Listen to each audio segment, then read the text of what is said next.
The challenge today in keeping the Holocaust alive, its lessons, its horrors, is vital, and that's why so many of us here work so hard at it, and the government's support has a major impact on that. Without the support, we could not be doing it as we are. It certainly could not be growing as it's going to, and people would not learn firsthand what happened during this Holocaust and how we must work together to prevent it from happening again wherever and whenever we can. We are honoured and delighted to welcome Ed Balls as our very distinguished guest of honour.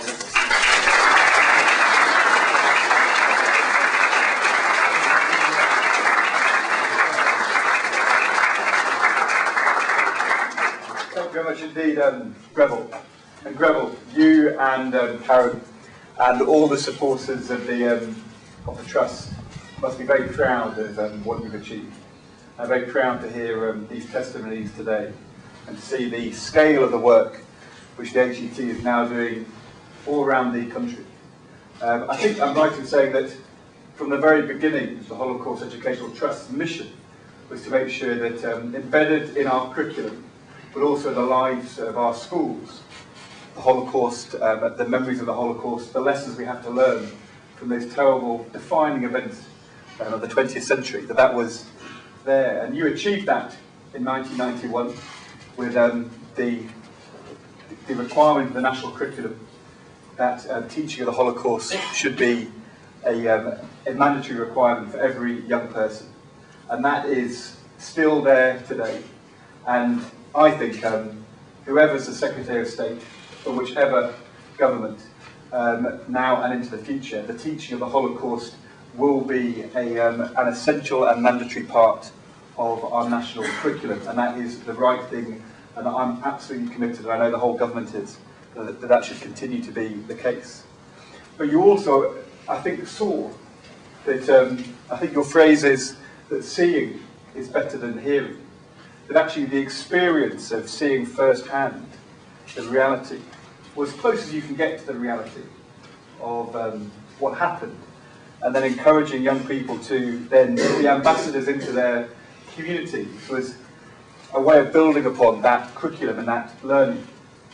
I can remember the first time I came firsthand, I was actually in Washington with Gordon Brown before 1997. We were on a visit in opposition out to see American politicians, and we had a half day off, and we spent the half day visiting the Holocaust Museum in Washington, DC. And I can remember from that however many times you've read and seen photos and learned, the first time you come face to face with the actual reality of images, whether it's out in Auschwitz, Birkenau, or in the museum, it's a very, very powerful moment. I can remember it very well. What you've done is not only allowed thousands of young people to experience that firsthand, but, and I know this has been a very important part of the work of the Trust, for then that to be built upon as young people then become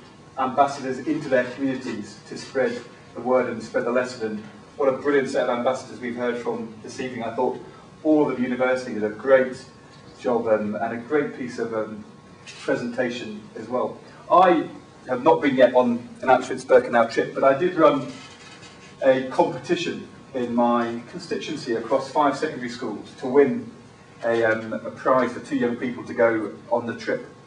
And we had an essay competition, had I think well over 200 entries, and the essay title was, "What is the relevance of the Holocaust to the 21st century?" And the kind of issues which you've all discussed in your own schools and in the sessions you've had before and after the trip. And I can remember really well the winning essay. This is before they made the trip. It took me a bit by surprise when I first read it, because to be honest, I didn't actually at the time know quite what it meant. But the first sentence, and this, just trying to recall it, it started off by saying, it said chavs and emos, it said grungers and fat boys, geeks and skater boys. We all sit in our different corners of our common room, talking to each other, listening to our different music, but we're all part of one community. And what it went on to talk about, and for those of you who don't know, I didn't know, an emo is a particular kind of person who likes particular kind of music and wears particular kind of clothing. It's slightly embarrassing to have to say to them, actually isn't emo. But I found that out. And the essay was then about that you can have difference, you can have diversity, have different views, you can wear different clothes. But if you have a society based upon tolerance and understanding and mutual respect, people can get on. They can get on in communities which are strong and in which people can live together and live with difference. And for a constituency like mine, which has a BMP councillor right on our doorstep in Morley, which has the next door constituency to mine is Dewsbury, we know about difference and diversity. We also know what can happen politically if you have intolerance and racism. But we also know that it is young people in our communities who in the 21st century are leading, I think, the rest of their communities in learning from the horrors of the 20th century and promoting tolerance and mutual respect and understanding even amongst emos, chavs and fat boys. I'm not quite sure what a fat boy is, but I won't answer.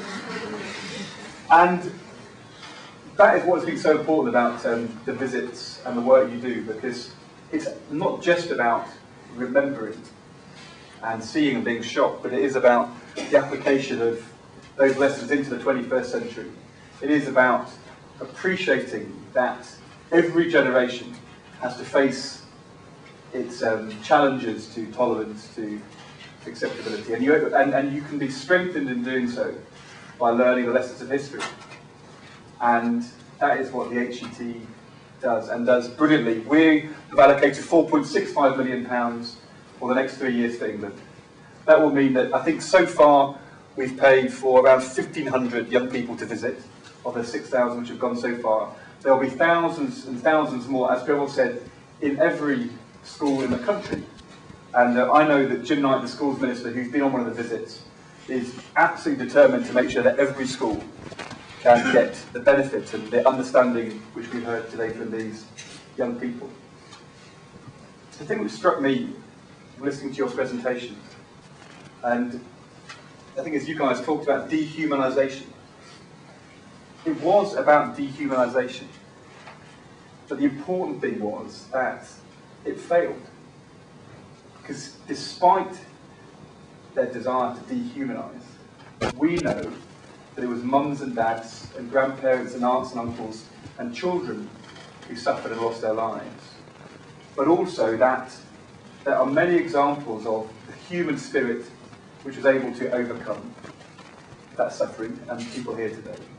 But it is also the human spirit and respect for each other, which means that now in the 21st century we are learning the lessons. We know that it was human beings, family members who lost their lives, but we as human beings in the 21st century are determined that that won't happen again. So the lesson I draw is that they failed to dehumanise. The human spirit overcame that intolerance and that injustice.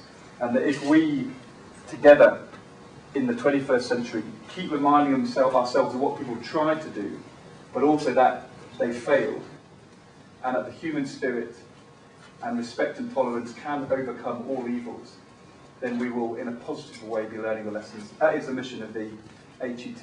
We're really, really pleased to be supporting you in your work, and congratulations to all of you.